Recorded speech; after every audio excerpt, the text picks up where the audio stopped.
बिस्मिल्लाहिर्रहमानिर्रहीम।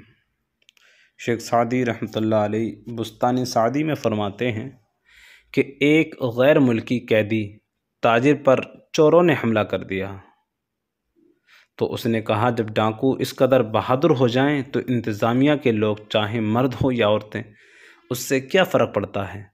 जो अपने बादशाह सौदागरों का तहफ़्फ़ुज़ नहीं कर सकता, वो अपने शहर और लश्कर पर भलाई का दरवाज़ा बंद कर लेता है, क्योंकि जब लाकानूनियत का राज होगा तो गैर मुल्की वहाँ जाने से और कारोबार करने से गुरेज करेंगे। लिहाजा बादशाह को अगर नेक नामी चाहिए तो कासिदों और ताजरों का तहफ़्फ़ुज़ करें। अच्छे लोग मुसाफिरों का एहतराम करते हैं ताकि वो जहाँ जाएं उनकी नेक नामी साथ ले जाएं, और वो मुल्क बर्बाद हो जाता है जिसमें मुसाफिरों से अच्छा सलूक नहीं होता। अगरचे नावाकिफ़ से एहतियात भी लाजिम है कि नुकसान भी पहुंच सकता है और दोस्त के लिबास में दुश्मन भी हो सकता है। ताहम पहचान भी हासिल कर और मेहमानों मुसाफिर को अजीज़ भी जान।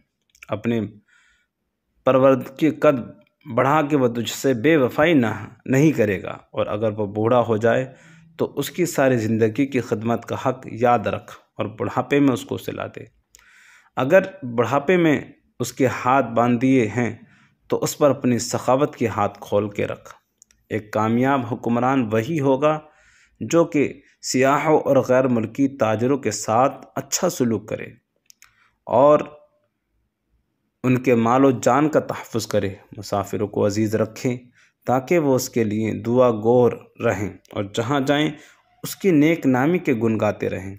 इस हिकायत में रियाया की निगहबानी और खल्क़े खुदा की खिदमत की तालीम भी है।